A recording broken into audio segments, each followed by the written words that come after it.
ಆಶ್ವಯುಜ ಮಾಸದ ಶುಕ್ಲ ಪಕ್ಷದ ದ್ವಿತೀಯ ತಿಥಿ.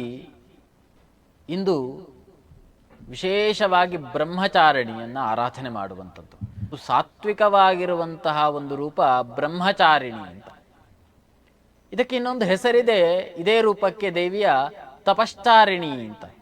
ಏಕಾಗ್ರತೆ ಎನ್ನುವಂಥದ್ದು. ಅದೇ ರೀತಿಯಾಗಿ ಅತ್ಯುತ್ತಮವಾಗಿರುವಂತಹ ಪತಿಯನ್ನ ಪಡಿಬೇಕು ಅಂತಾದರೆ ಈ ದೇವಿಯ ಚಿಂತನೆಯನ್ನ ಮಾಡಬೇಕು. ಬಲಗೈಯಲ್ಲಿ ಅಕ್ಷಮಾಲೆ, ಎಡಗೈಯಲ್ಲಿ ಕಮಂಡಲವನ್ನು ಧರಿಸಿದ್ದಾಳೆ. ಆಕೆಗೆ ಶಿವನನ್ನ ಮದುವೆ ಆಗಬೇಕು ಅಂತ ಮನಸ್ಸಿಗೆ ಬರ್ತದೆ. ನಾರದ ಮಹರ್ಷಿಗಳು ಹೇಳ್ತಾರೆ, ಅನುಷ್ಠಾನವನ್ನ ಮಾಡು, ಜಪವನ್ನ ಮಾಡು. ದುಷ್ಟರವಾಗಿರುವಂತಹ ತಪಸ್ಸನ್ನ ಮಾಡಿದ ಕಾರಣ ಆಕೆಗೆ ಒಂದು ಹೆಸರು ಬರ್ತದೆ, ತಪಶ್ಚಾರಿಣಿ ಅಂತ. ಕಂದಮೂಲ ಆಹಾರಗಳನ್ನು ಸ್ವೀಕಾರ ಮಾಡಿಕೊಂಡು, ಅಂದರೆ ಕಾಡಿನಲ್ಲಿ ದೊರಕುವಂತಹ ಗಡ್ಡೆ ಗೆಣಸುಗಳನ್ನೇ ಸ್ವೀಕಾರ ಮಾಡಿಕೊಂಡು, ನೀರನ್ನು ಸ್ವೀಕಾರ ಮಾಡಿಕೊಂಡು ತಾನು ಅನುಷ್ಠಾನವನ್ನು ಮಾಡ್ತಾಳೆ. ಅಂದರೆ ಯಾವತ್ತು ಕಾಯೇನ ಶಾರೀರಿಕವಾಗಿ ದಂಡಿಸಿದರೆ ಫಲ ಎನ್ನುವಂಥದ್ದು ಸಿಗ್ತದೆ ಎನ್ನುವುದಕ್ಕೆ ಇವುಗಳೆಲ್ಲ ಉದಾಹರಣೆ.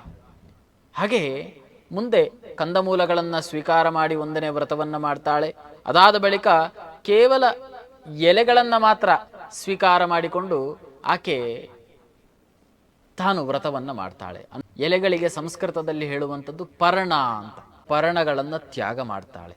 ಹಾಗಾಗಿ ಎಲೆಯನ್ನೂ ಕೂಡ ಬಿಟ್ಟ ಕಾರಣ ಆಕೆಗೆ ಚತುರ್ಥೇ ತ್ಯಕ್ತ ಪರ್ಣಾಚ ಅಪರ್ಣಾಖ್ಯಾಮ ವಾಪಸ.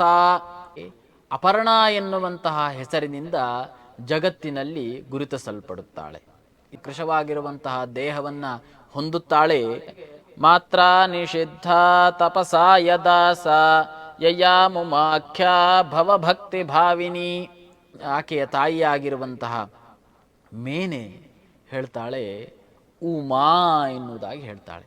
ಅಂದರೆ ಅರೆ ಬೇಡ ಅಂತ, ಅಂದರೆ ಇಂತಹ ಕಠಿಣ ತಪಸ್ಸನ್ನ ಮಾಡಬೇಡ ಎನ್ನುವುದಕ್ಕೋಸ್ಕರ ತಾಯಿ ಹೇಳಿದಂತಹ ಶಬ್ದ. ಅದರಿಂದಾಗಿ ಮುಂದೆ ಆಕೆ ಉಮಾ ಎನ್ನುವಂತಹ ಹೆಸರನ್ನು ಕೂಡ ಪಡೆಯುತ್ತಾಳೆ.